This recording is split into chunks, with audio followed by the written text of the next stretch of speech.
Praise the Lord. परमेश्वर का धन्यवाद इस खूबसूरत समय के लिए। आज परमेश्वर के वचन में से हम क्रिश्चियन भाई बहनों के बारे में बात करेंगे। जो हम क्रिश्चियन भाई बहन होते हैं वो बड़ी तरह की कम्युनिटी में हमारे लोग होते हैं। जब परमेश्वर में हम होते हैं ना तो बड़ी तरह के लोग हमें परमेश्वर में जो देखने में मिलते हैं। आज परमेश्वर के कलाम में से हम उनको परखेंगे, प्रभु के कलाम में से देखेंगे कि परमेश्वर क्या कहते हैं कि बचा हुआ कौन है।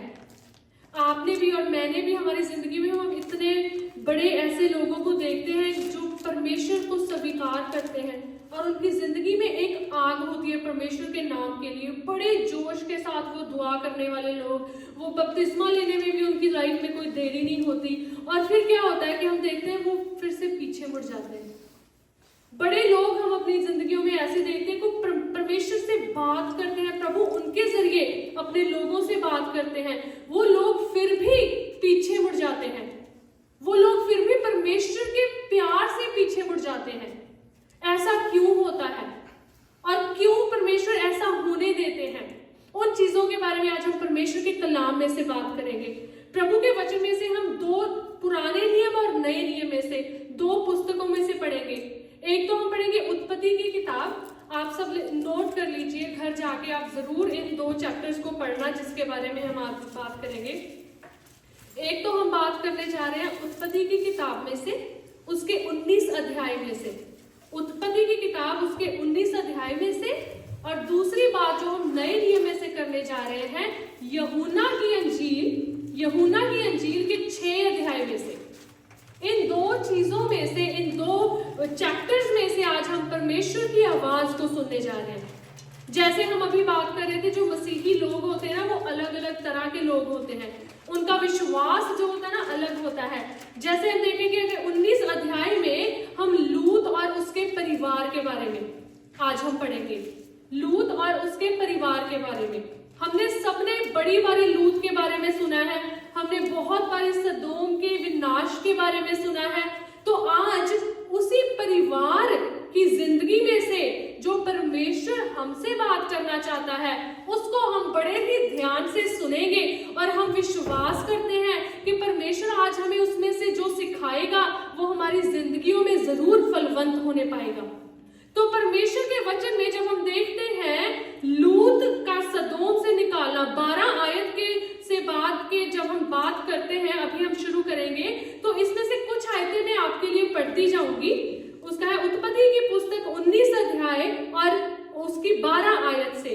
यहाँ पे क्या हो रहा है कि जो परमेश्वर के दूत हैं, 2 दूत सदोम को नाश करने के लिए सदोम में आए। और वचन में लिखा है कि जब वो सदोम में आए तो जो लूत था सदोम के फाटकों पे बैठा हुआ था। तो जब हम पुराने नियम के पुराने समय की चीजों को देखते हैं तो हम देखते हैं कि वहां पे अगर कोई जन फाटकों पर जो लोग बैठते थे वो ओहदे वाले लोग होते थे। वो लोग होते थे जो उस जगह के लिए चुने हुए लोग होते थे जो कि फाटकों पर बैठते थे। वहां पे जो उस पर्टिकुलर जगह के विषयों के बारे में चर्चा की जाती थी और उनको इस चीज का भी पता रहता था कि हमारे शहर में कौन आ रहा है, कौन जा रहा है। और यहाँ पे क्या चल रहा है कि वो दूत जो परमेश्वर के इंसानों के भेष में 2 दूत सदोम शहर में आते हैं और जब लूत उनको देखता है तो लूत बड़ी ही उनसे विनती करके उनको अपने घर लेके जाता है। और उसके बाद जब वो अपने घर लेके जाता है उसके बाद बड़ी चीजें ऐसी होती हैं 19 अध्याय में जब हम देखते हैं, ऐसी चीजें होती हैं जिनको देखने के बाद हमें अलग अलग लोग जो परमेश्वर में अलग अलग लेवल में लोग हैं उनके बारे में पता चलता है। सबसे पहले तो हम बात करेंगे लूत की। लूत कौन था? वो अब्राहम का भतीजा था। अब्राहम उसको अपने साथ लेके आया था और जब बाद में उनके पास, दोनों के पास इतनी प्रॉपर्टी हो गई, परमेश्वर ने उनको इतना ब्लेस कर दिया कि वो इकट्ठे नहीं रह पाए तो वो अलग अलग हो गए और लूत जो है वो सदोम में जाके रहने लगा। और उसके बाद है लूत की पत्नी और उसकी बेटियां और उसके जवाई जो इस चैप्टर में जिनका मेंशन किया होता है। और परमेश्वर के जो दूत हैं जब वो लूत को बोलते हैं कि तेरा, ये आयत में आप सबके लिए पढ़ना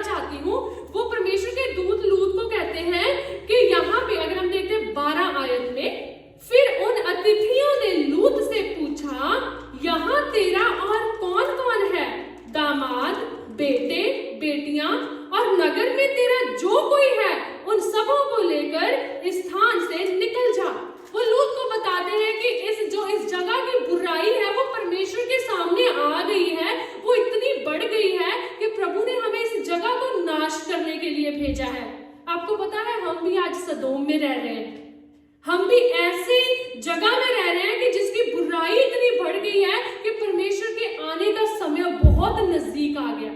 और वो जो दूत है वो लूत को कहते हैं कि यहाँ पे क्या तेरा कोई और है। वही बात जब हम इस आयत को पढ़ते हैं तो परमेश्वर हमसे भी यही बात कहते हैं। अगर इमेजिन कीजिए कि आज प्रभु का दूत यहाँ पे आ जाए और बोले कि तू यहाँ से निकल, पहाड़ों में जाके छिप जा, और क्या तेरा यहाँ पे इस जगह पे कोई और है जिसको तूने साथ लेके जाना है, तो क्या आपके दिमाग में अपने परिवार के बिना किसी और का नाम आएगा? क्या आपके दिमाग में किसी और जन का नाम आएगा जिसके साथ आप इमोशनली नहीं जुड़े हुए हो? क्या आप उसको अपने साथ लेके जाना चाहोगे? तो लूत ने क्या किया, वो सबसे पहले क्या जाता है, अपने जवाइयों के पास जाता है और उनको बोलता है कि प्रभु इस नगर को नाश करने वाला है और हम यहाँ से निकल चले। और वो उस पर हंसते हैं। पहले तो वो लोग हैं, जब हम परमेश्वर के लोग परमेश्वर के संदेश को उसके लोगों के पास और इस दुनिया में लेके जाते हैं तो लोग हमें मजाक समझते हैं।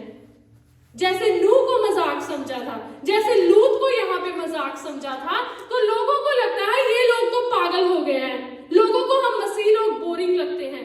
क्यों? क्योंकि हम उन चीजों में हिस्सेदारी नहीं लेते जो चीजें उनको आनंद देती हैं। हमारा आनंद हमारे परमेश्वर की ओर से आता है और उन्होंने उस बुलाहट को रिजेक्ट कर दिया। उनको ऑफर किया गया था कि हम यहाँ से निकल जाएं क्योंकि ये जगह नष्ट होने वाली है। उन्होंने ठट्ठों में उड़ाकर उस ऑफर को रिजेक्ट कर दिया। उसके बाद आती है लूत की वाइफ और उसकी बेटियां। तो वो जैसे कितना घबराया हुआ होगा वो लूत, जब दूतों ने उसको बताया कि मैं इस शहर को नष्ट करने जा रहा हूं, तो उसने अपनी बीवी को बताया होगा, उसने अपनी बेटियों को बताया होगा। और वचन में लिखा है अगली सुबह दूत उसको बोल रहे हैं कि तू जल्दी कर। तो जब वो दूत उसको बोलते हैं कि तू जल्दी कर, यहां से निकल क्योंकि हम इसको नष्ट ही करने वाले हैं, तो वचन में लिखा है दूत जो थे उन्होंने, उनके पास दो बंदे थे, 4 हाथ थे। एक हाथ से लूत को पकड़ा, एक हाथ से लूत की वाइफ को पकड़ा, एक हाथ से उसकी बेटी को और दूसरे हाथ से उसकी दूसरी बेटी को। उनके 4 हाथ थे, चारों हाथों से चारों जनों को निकालकर वो सदोम से ले गए। और उसके बाद क्या होता है, ये हमारी जो चीज जो दिखा रही वो परमेश्वर की ग्रेस को दिखा रही है। लूत अपनी मर्जी से सदोम शहर में गया था, उसका परिवार था वहां पे, उसके जवाई थे, उसकी बेटियां थी। परमेश्वर हाथ से खींचकर उसको आने वाली विपत्ति से निकाल के लेके जा रहा है। हालेलुया। उसके बाद क्या होता है, परमेश्वर 4 लोगों को अपने हाथ से खींच के उस जगह से निकाल के लेके गया और उनमें से बचे सिर्फ 3। परमेश्वर का अनुग्रह उन 4 लोगों पर वहां पे हुआ और उनमें से उस जगह से निकलकर सिर्फ 3 लोग गए। क्यों? वचन में लिखा है कि जब वो सदोम शहर से निकल गए तो लूत की बीवी जो उसके पीछे थी, उसने पीछे मुड़ के देखा और जैसे ही उसने पीछे मुड़ के देखा वो नमक का खंबा बन गई, वो मुर्दा हो गई, वो पत्थर बन गई, चट्टान बन गई। कौन होती हैं चट्टानें? क्या होती हैं? जिनको सुनाओ तो सुनता नहीं है, जिनको दिखाओ तो दिखता नहीं है। तो वो चट्टान बन गई। क्यों? ऐसा क्यों हुआ? प्रभु के दूत तो उसको भी उसके परिवार के साथ खींच के लेकर आए थे। परमेश्वर ने उसको सदोम में से निकाल दिया, पर वो दूसरी जगह पे नहीं जा पाई। जिस जगह पर लूत बचकर गया था वो सोअर नाम की जगह थी, छोटा सा देश था। वो अपनी बेटियों के साथ वहां पे गया था। परमेश्वर ने उसको सदोम में से तो निकाल दिया, पर लूत की पत्नी, परमेश्वर ने उसको अपनी फ्री विल को इस्तेमाल करने के लिए वहां पे उसके हाथ छोड़े कि अब तू जाएगी या नहीं। उसको वो दुनिया की चीजें, उसको अपने सदोम शहर में अपनी चीजों से ज्यादा प्यार था। उसने सोचा मैं एक बार फिर से पीछे मुड़ के देख लेती हूँ, क्या पता ये शहर बच जाए और हम वापस जा सके, क्या पता हमें जरूरत ही ना पड़े। तो उसने पीछे मुड़ के देखा, परमेश्वर की आवाज को नकार दिया, परमेश्वर के अनुग्रह को नकार दिया, क्योंकि जो अनुग्रह से परमेश्वर उसको वहां से खींच के लेकर आया था, उस अनुग्रह को नकार के उसने फिर से पीछे मुड़ के देखा और वो भी मुर्दों में गिनी गई। उसकी चट्टान वो चट्टान बन गई, वो मूर्ति बन गई, और उसका परिवार जो नहीं पीछे मुड़ के जिन्होंने देखा वो दूसरी जगह जा गए और बच गए, प्रभु ने उन्हें बचा लिया। हमारी जिंदगियों में भी ऐसा ही होता है। बहुत बारी परमेश्वर हमें बड़ी चीजों में से निकाल के लेके आता है। बहुत बारी परमेश्वर क्या करता है, हम जब परमेश्वर को नहीं जानते होते, हमारे हालातों में से परमेश्वर हमें निकाल के लेके आता है। आपको पता है, बड़े लोग अपनी मुश्किल हालातों में परमेश्वर को जानते हैं। जब वो बड़ी ही मुश्किल परिस्थितियों में से निकलते हैं, उस समय वो परमेश्वर की ओर जाते हैं। वो किसी ना किसी से सुनते हैं कि हाँ, ये परमेश्वर चंगा करने की सामर्थ रखता है, हाँ इस परमेश्वर में सामर्थ है, ये तो हालातों को बदलने की सामर्थ रखता है। तो वो क्या करते हैं, वो उन बातों को सुनकर, क्योंकि उनको आराम चाहिए होता है, तो वो परमेश्वर के पास आते हैं। वैसे ही लूत की पत्नी के साथ भी हुआ होगा।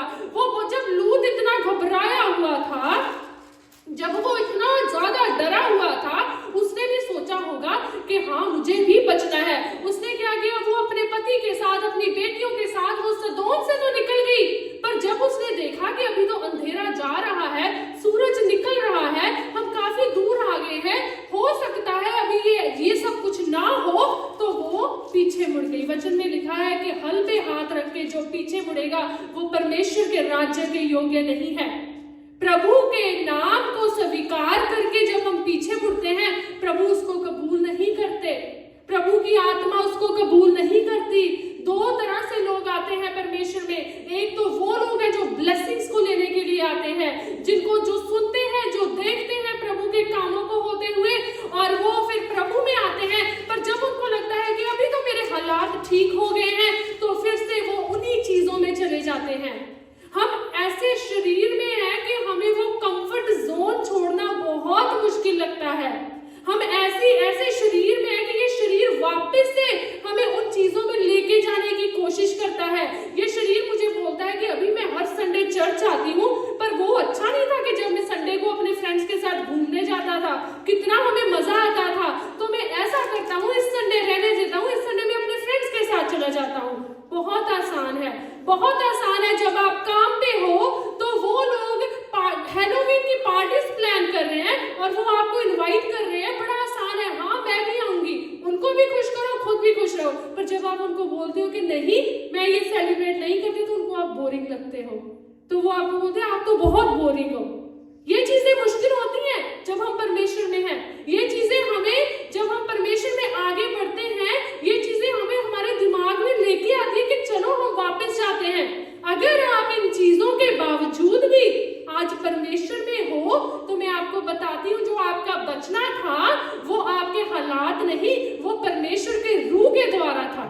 अगर उन चीजों के बाद भी, अगर आपका परिवार, जब आप परमेश्वर में हो, वो आपसे बात करना छोड़ दे, आप परमेश्वर में आए तो लोग आपसे बात करना छोड़ दे, आपके दोस्तों को आप अभी अच्छे नहीं लगते, बोरिंग लगते हो, उसके बाद भी आप चर्च में आके बैठे हो, उसके बाद भी आप दुआ कर रहे हो, उसके बाद भी आप प्रार्थना में, वचन में बढ़ रहे हो, प्रभु के आगे रो रो कर मांग रहे हो, तो आपका बचना आपके हालात नहीं थे, आपका बचना परमेश्वर की ओर था और से था। क्योंकि जब हमारा बचना परमेश्वर की ओर से होता है, तब हमारा दिल बदलता है, हमारे काम बदलते हैं।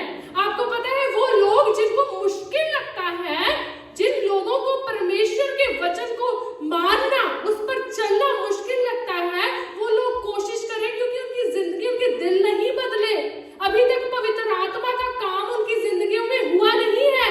तो अगर आज आपको प्रभु की आवाज सुनना अच्छा लग रहा है, अगर मुश्किल से मुश्किल जो परमेश्वर की कमांड किसी को लग सकती है, वो भी आप खुशी से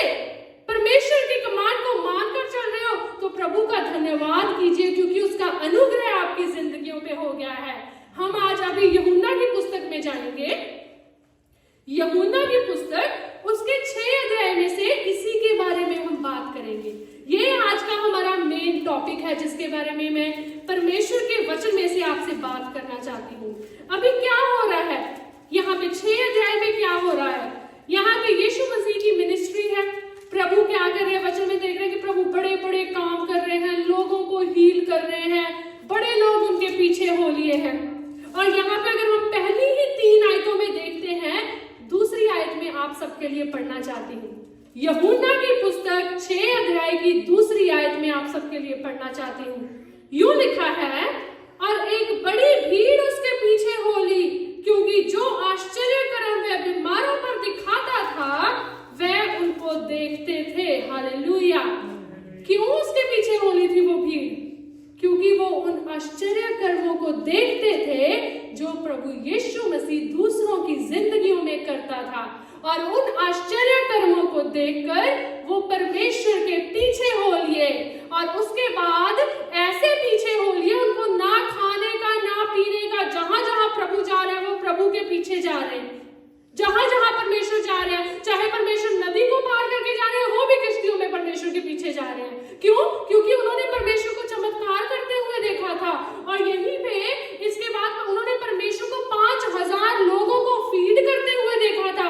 तो प्रभु उनसे बातें कर रहे हैं, वो परमेश्वर से बड़े खुश है। प्रभु उनको वचन सुना रहे हैं, वो बड़ी खुशी से उस वचन को स्वीकार कर रहे हैं। और 5000 लोग परमेश्वर को फॉलो कर रहे हैं, परमेश्वर के अपने भी चेले हैं, सब कुछ बहुत अच्छा चल रहा है। और उसके बाद यहाँ पे एक ऐसी चीज होती है, तब लोगों को प्रॉब्लम होने लग जाती है।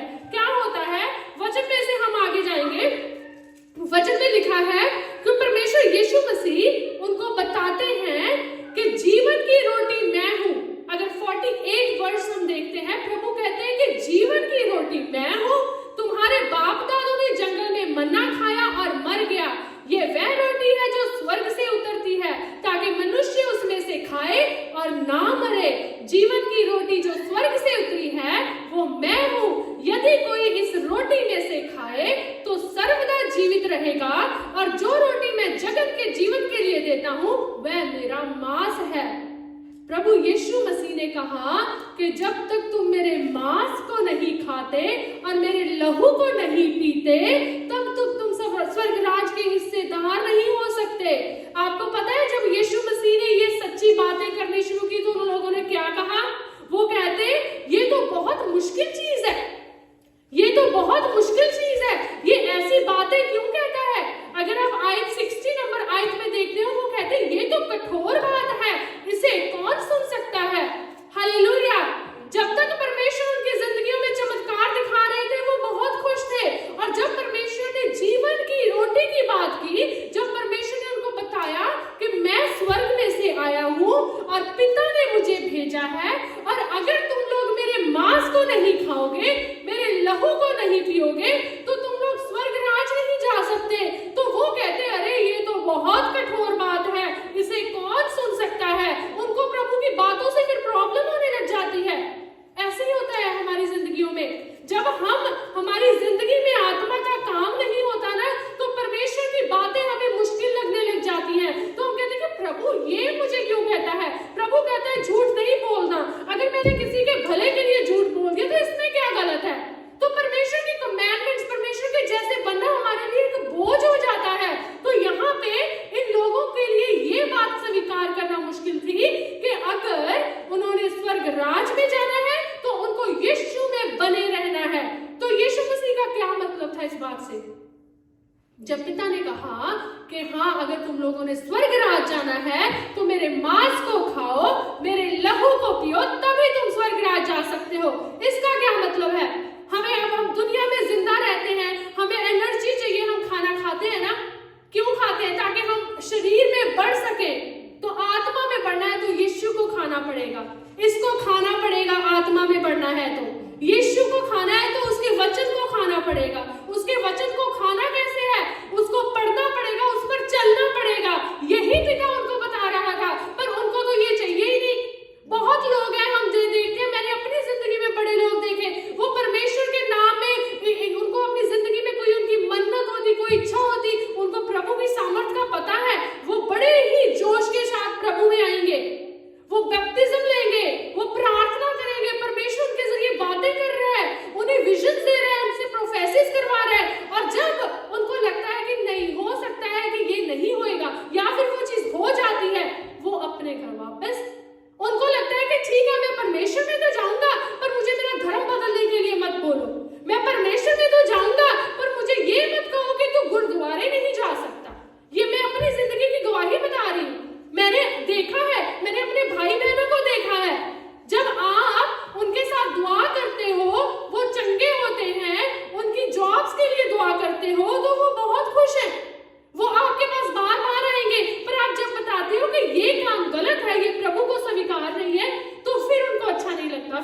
कॉल्स आनी बंद हो जाती हैं।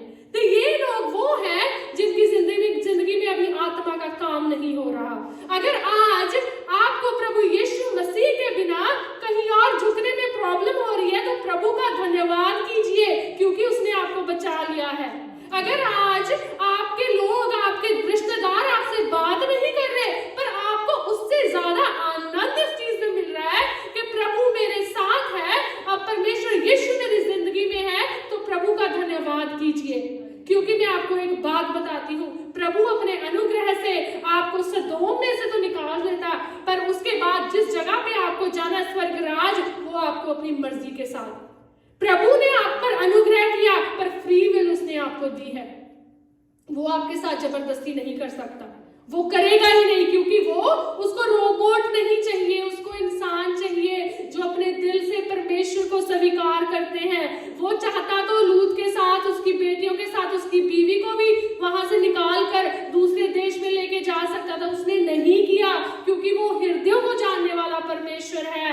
तो आपको पता है इसके बाद क्या होता है? जब यीशु मसीह ये बातें उनसे करते हैं, वचन में लिखा है बहुत सारे चेले उसको छोड़कर चले गए। 5000 लोग उसके पीछे भागे फिर रहे थे, उसके अपने 12 चेले थे, ठीक है। और जब परमेश्वर ने उनको सच बताना शुरू किया तो बहुत से लोग, वचन में लिखा है, यीशु मसीह को छोड़कर चले गए। तो प्रभु उसके बाद प्रभु क्या कहते हैं? प्रभु उनसे क्या बात करते हैं? प्रभु उनको बोलते हैं, क्या तुम लोग भी जाना चाहते हो? जब यीशु मसीह को उसके कितने चेले छोड़कर चले गए, तो यीशु मसीह अपने चेलों से ये सवाल करता है, क्या तुम लोग भी जाओगे? जब मैं ये वचन पढ़ रही थी, जब मैं इस आयत को पढ़ रही थी, तो पता इतना परमेश्वर का जो दर्द था इस आवाज में, इस सवाल में। आपको पता है जब इस दुनिया में हम इस दुनिया के लोगों के जैसे काम करते हैं, वो आता है हमारे पास और हमें पूछता है, क्या तुम भी जाओगी अभी? क्या अभी तू भी जाओगे? वो लोग तो चले गए हैं, उनको इस दुनिया की चीजें ज्यादा अच्छी लग रही हैं, क्या तुम लोग भी जा रहे हो? ये सवाल जब उसने अपने चेलों से पूछा होगा, तो जरूर उसके चेलों के दिल पिघल गए होंगे, तो जरूर उसके चेलों को उस दर्द के बारे में पता चल गया होगा, क्योंकि प्रभु तो उनको बता रहा था कि मेरे पिता ने मुझे इसलिए भेजा है कि एक भेड़ भी मैं ना खाऊं। प्रभु तो उनसे बातें कर रहा था कि मैं नरक से जो लोग जा रहे हैं उनको निकाल कर स्वर्ग राज की ओर लेके चलूं, पर प्रभु ने जब देखा होगा कि मेरे पास सिर्फ 12 चेले रह गए हैं, बाकी सारे लोग वापस चले गए हैं। आज भी बहुत मसीही ऐसे हैं, जब उनको सच सुनाया जाता है तो उनको अच्छा नहीं लगता, वो वापस चले जाते हैं, क्योंकि उनको इस दुनिया की चीजें ज्यादा अच्छी लगती हैं। तो हमारा परमेश्वर जो हमें बचाने के लिए आया, तो वो हमसे सवाल करता है कि तुम भी जाना चाहते हो? तो इस बात को हम अपने आप से बांध लें, जब इस दुनिया की कोई चीज मुझे अपनी तरफ खींच रही है, मुझे परमेश्वर के उस सवाल को मेरे कानों में गूंजने दे, क्या तू भी जा रही है वापस? ताकि मैं याद कर सकूं कि उसने कैसे मुझे हाथ पकड़कर उस सदोम में से निकाला है, कि उसने मुझे कैसे उस गंदगी में से निकाला है, और किस तरीके से उसने मुझे आजाद किया है। आज जब मेरे पास जिंदगी की हर चीज उसने दे दी है, तो क्या मैं वापस जा रही हूँ, या फिर मुझे मेरे प्रभु के साथ रहना ही अच्छा लगता है? और उसके बाद जब परमेश्वर कहते हैं कि क्या तुम भी चले जाना चाहते हो, तो पतरस परमेश्वर से क्या कहता है, इसको हम पढ़ेंगे। 67 आयत में लिखा हुआ है 6 अध्याय की। जब यीशु ने उन 12 से कहा, क्या तुम भी चले जाना चाहते हो? पतरस ने उत्तर दिया, हे प्रभु, हम किसके पास जाएं? अनंत जीवन की बातें तो तेरे ही पास हैं। हमने विश्वास किया और जान गए कि परमेश्वर का पवित्र जन तू ही है। हालेलुया।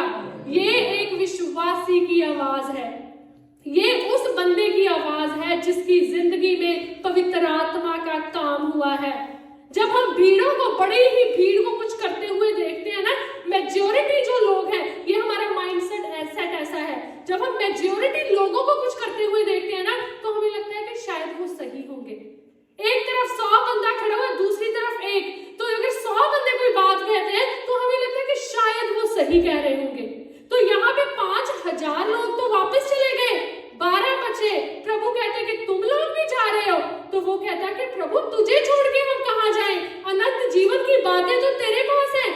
उन्होंने उन लोगों को नहीं देखा, उन्होंने परमेश्वर की सच्चाई को वो समझ गए थे, क्योंकि परमेश्वर ने उनको बचाया था, परमेश्वर ने उनके हृदय को बदला था, परमेश्वर ने अपने लहू से उनको धो दिया था। वो प्रभु के चुने हुए लोग थे।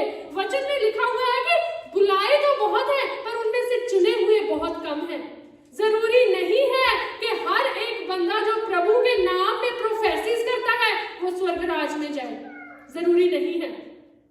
स्वर्गराज में वो जाएंगे जो यीशु के मांस को खाते हैं और उसके लहू को पीते हैं, जो उसके कलाम को पढ़ते हैं, उस पर चलते हैं, जबरदस्ती से नहीं, वो खुशी से उसके कलाम को पढ़ते हैं और उसके ऊपर चलने में उनको सुकून मिलता है।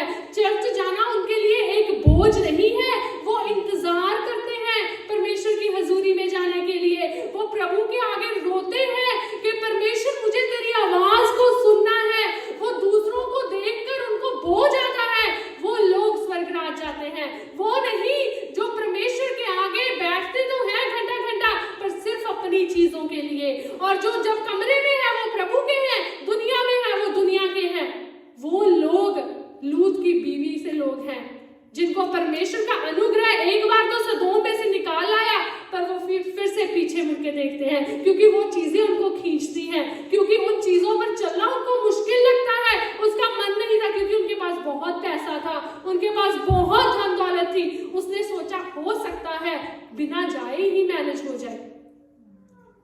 आज क्या हमारी सोच, हमारे दिल में अगर ऐसी कोई सोच है कि हो सकता है कि मैं दोनों चीजों को मैनेज कर लूं, तो हमें घबराने की जरूरत है। क्यों? क्योंकि परमेश्वर की जो सेवा हम करते हैं, हम एक टाइम पर 2 लोगों की सेवा नहीं कर सकते। अगर प्रभु यीशु मसीह के अनुग्रह ने मुझे बचाया है, तो मुझे इस चीज की आज समझ है कि प्रभु तुझे छोड़ के मैं और कहां जाऊं, क्योंकि अनंत जीवन की बातें तो तेरे ही पास हैं। अगर हमें इस बात की समझ आ गई तो परमेश्वर का धन्यवाद करें और उसके कलाम में बढ़ते जाएं, क्योंकि आपको पता है यही 12 चेले, इन्होंने आज करोड़ों मिलियंस ऑफ लोग जो परमेश्वर में हैं, ये इन 12 चेलों की मेहनत परमेश्वर में थी। अगर आज आप अकेले हो, अगर आपका परिवार आपके साथ नहीं है, अगर आपके दोस्त आपको छोड़कर चले गए हैं, आप परमेश्वर के मांस को खाते जाओ, उसके लहू को पीते जाओ, क्योंकि आपके जरिए परमेश्वर बहुतों को बचाना चाहता है। शैतान को हम अपनी जिंदगियों में काम ना करने दें, हम किसी चीज से ना घबराएं। अगर हमें कोई बोरिंग बोलता है वो हमें बुरी ना लगे, वो चीज हमें बुरी ना लगे। क्यों? क्योंकि हम दुनिया के लोगों को, जिनके दिल ये दुनिया की चीजों से भरे हुए हैं, हम उनको नहीं समझा सकते उस आनंद का, उस जॉय के बारे में जो हमें प्रभु की हजूरी में मिलता है। प्रभु यीशु मसीह की हजूरी में जो आनंद हमें मिलता है, वो सिर्फ वही इंसान को मिल सकता है जो परमेश्वर की रूह से भरा हुआ है, जो परमेश्वर ने जिसको सील किया हुआ है। और आपको बताऊं, हम अपने आप से ये काम नहीं कर सकते थे। लूत की बीवी को भी उस दूत ने हाथ से पकड़कर सदोम में से निकाला था। परमेश्वर हमें हाथ से पकड़कर उन गंदगियों में से निकाल कर लेके आया है। अभी डिसीजन हमारा है कि मैंने पीछे मुड़ के देखना है या मुझे प्रभु की आवाज सुनकर आगे चलना है। क्योंकि अगर मैं हल पर हाथ रखकर पीछे मुड़ूंगी तो मैं परमेश्वर के राज्य के योग्य नहीं हूं। तो परमेश्वर ने अगर मुझे नया जीवन दिया है तो मुझे किसी चीज की कोई परवाह नहीं है। इस बात को पतरस समझ गया था, इस बात को वो लोग समझ गए थे जो परमेश्वर के साथ खड़े रहे। चाहे बड़ी भीड़ चली गई, वो यीशु के साथ खड़े रहे। निकोदेमस के साथ भी तो सेम ही हुआ था। जब वो परमेश्वर से मिलने आता है तो वो कहता है कि जो काम तू करता है ना, वो कोई तब तक नहीं कर सकता अगर पिता का हाथ उसके साथ ना हो। उसको पता था, उसने भी यीशु के कामों को देखा और सबसे छुपता छुपाकर रात के अंधेरे में यीशु से मिलने आया। और जब यीशु ने उससे कहा कि अगर तूने स्वर्ग राज का हिस्सेदार बनना है तो तुझे नया जन्म लेना पड़ेगा,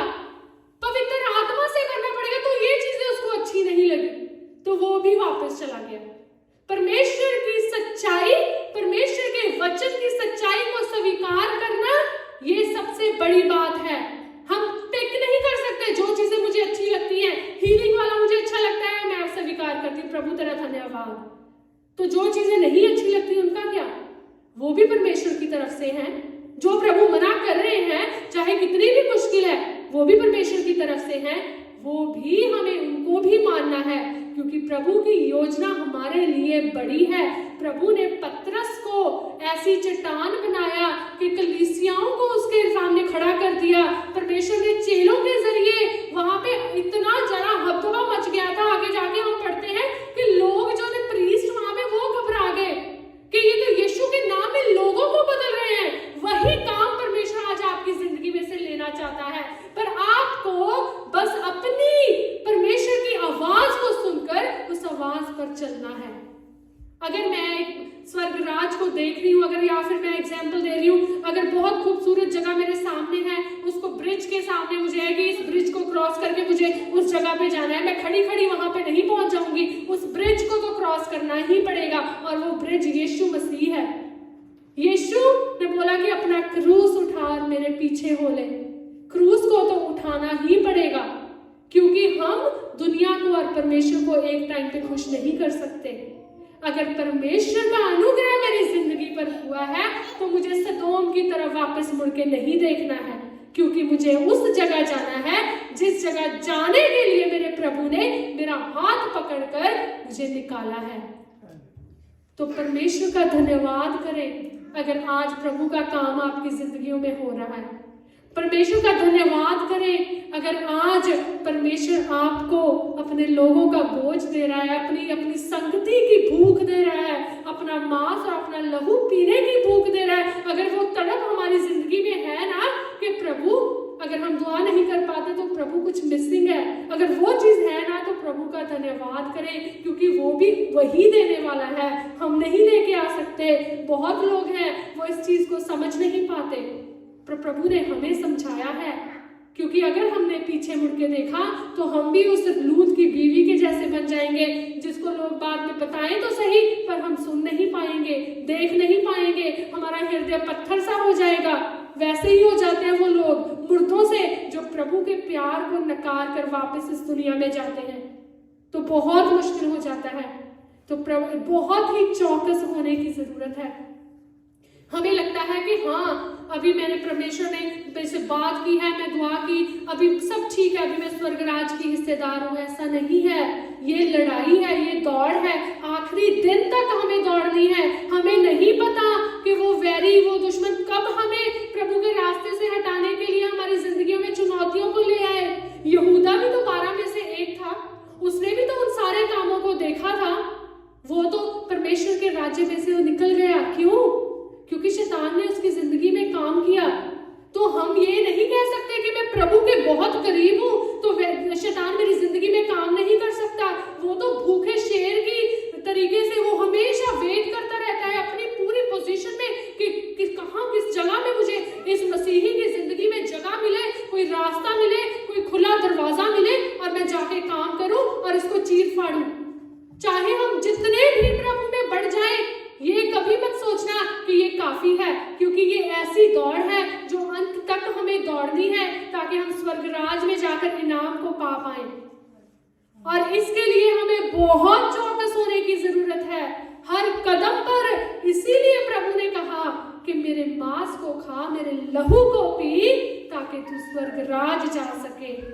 जैसे एक टाइम खाना ना खाने से कमजोरी महसूस होती है ना, वैसे ही एक दिन दुआ ना करो तो वो आत्मा में कमजोरी महसूस होनी चाहिए। हमें होनी चाहिए।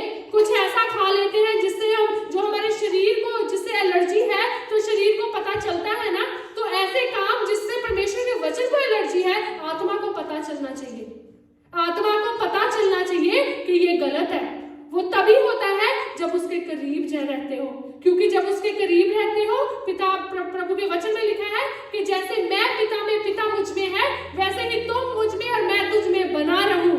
जब हम प्रभु में ड्वेल करते हैं, उसमें बने रहते हैं, तब हम प्रोटेक्टेड होते हैं, तब वो हमारी चट्टान है, तब वो अपने लोगों को किसी और के हाथ नहीं जाने देता। पर हमें क्या करना है? हमें अपनी फ्री विल के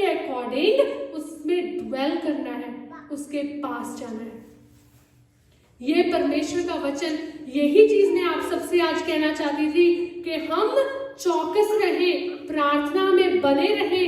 हमें लूत की बीवी नहीं बनना है, हमें पतरस के जैसे विश्वासी बनना है, जो परमेश्वर के साथ चाहे सारी दुनिया साथ छोड़ दे, पर मेरा प्रभु, मैं अपने प्रभु के पैरों से नहीं हटूंगी, मैं अपनी प्रभु की हजूरी से नहीं हटूंगी, चाहे जितनी मर्जी कोई कोशिश कर ले, चाहे कोई भी मुझे कुर्बानी देनी पड़े। ऐसे लोग परमेश्वर को खुश करने वाले लोग होते हैं। परमेश्वर का धन्यवाद करते हैं। हम एक छोटी सी दुआ करेंगे। Hallelujah, hallelujah, hallelujah. प्रभु, हम आपका धन्यवाद करते हैं, हम आपका शुक्र करते हैं खुदा। प्रभु, आपका शुक्र करते हैं कि प्रभु आपने अपनी आत्मा से हमें बचा लिया। प्रभु, आपकी पवित्र आत्मा हमारी जिंदगियों में कार्य करता है, इसीलिए प्रभु हमें आपकी बातें मीठी लगती हैं। प्रभु वो मेरे काम नहीं है, वो मेरी मेहनत नहीं है, वो तेरी पवित्र आत्मा है, वो तेरा लहू है जो तूने क्रूस पर मेरे लिए दिया। प्रभु, उस लहू से जब तूने मेरे दिल को धो दिया खुदावंद, तब मुझे तेरी बातें मीठी लगने लगी खुदावंद। प्रभु, होने पाए चाहे हालात जैसे भी हो, प्रभु मैं कभी पीछे मुड़ के ना देखूं। प्रभु, मुझे ऐसा बना प्रभु जैसे तूने पतरस को खुदावंद ऐसी चट्टान करके बनाया था, जिसको तूने नींव करके खुदावंद कलीसियाओं को खड़ा कर दिया था। प्रभु, आज मुझे भी ऐसी जिंदगी दे कि चाहे सारी दुनिया तुझे तेरे खिलाफ हो, फिर भी मुझे तेरी हजूरी के बिना और कुछ ना चाहिए हो। प्रभु, दुनिया की सारी धन दौलत मेरे सामने हो, फिर भी मैं तुझे कबूल करूं। प्रभु पिता परमेश्वर, ऐसी जिंदगी मुझे दे, और खुदावंद ऐसी इस दौड़ में खुदावंद मुझे दौड़ने में मदद कर, ताकि जब स्वर्ग राज में हम तेरे सामने हो, तू कह पाए कि मैं तुझसे खुश हूँ, तू मेरा बच्चा है। प्रभु, होने पाए शैतान किसी भी रीति से हमारे किसी भी भाई बहन की जिंदगी में काम ना करने पाए। प्रभु, अपनी रूह से भर उन लोगों को पिता परमेश्वर, ताकि वो भी तेरे स्वर्ग राज के हिस्सेदार बन सके खुदावन। जो लोग तेरे नाम से वापस चले गए हैं, मेरे पिता उन पर रहम कर। तूने अब्राहम की आवाज सुनकर लूत को बचाया मेरे पिता, आज हमारे भाई बहनों को भी बचा जो तेरे प्यार को नहीं समझते, जिनके दिल आज पत्थर से है खुदावंद, जिनकी आंखें देखते हुए भी देखती नहीं, जिनके कान सुनते हुए भी सुनते नहीं खुदावंद, आज तू उनको बदल दे, क्योंकि तेरा कलाम कहता है कि मैं पत्थर दिलों को मांस करने की सामर्थ रखता हूँ। आज प्रभु उनके दिलों को बदल दे खुदावंद, वो तेरे प्यार को समझने पाए, तेरी हजूरी उनके लिए भी आनंद की भरपूरी बन जाए खुदावंद। तेरे साथ वक्त बिताना उनको भी अच्छा लगे, ये दुनिया की चीजें खुदावंद उनको भी अच्छी ना लगे, ऐसा प्यार उनकी जिंदगियों में भर दे मेरे पिता। और खुदावंद, जो आज अंधेरों में है, जिनको इस चीज की कोई परवाह नहीं है, जिनको नष्ट होने के दिन की कोई खबर नहीं है, खुदावंद उनके हृदयों को भी बदल, अपने लोगों को उनके पास लेके जा। प्रभु, जब दूतों ने लूत से पूछा क्या इस शहर में तेरा कोई और है, काश वो कह देता कि हाँ ये शहर मेरा है, काश तू शहर को भी बचा लेता। ऐसा दिल हमें दे दे मेरे परमेश्वर कि हम सिर्फ अपनी तक सीमित ना रहे, हमें वो लोग भी, उनके लिए भी बोझ आए जिनको शायद हम जानते भी नहीं हैं। जब हम उनको अंधेरे में देखें प्रभु, हमें बोझ आए, खुदावंद मदद कर, सहायता कर। हम अपनी जिंदगियों को इस चर्च के एक एक जन को तेरे लहू में सील करते हैं, होने पाए शैतान किसी भी रीति से एक को भी चुरा ना पाए खुदावंद। जो हमारे भाई बहन आज नहीं आ पाए खुदावंद, उनके साथ बने रहना, उनको शिफा देना, उनको चंगियाई देना और उनकी आत्मा को शिफा देना। यीशु राजा, हम विश्वास करते हैं कि आप हमेशा हमारे साथ हो। आपने हमारी प्रार्थना को सुना है, कबूल किया है। यीशु जी के नाम से मांगते हैं और पाते हैं, आमीन।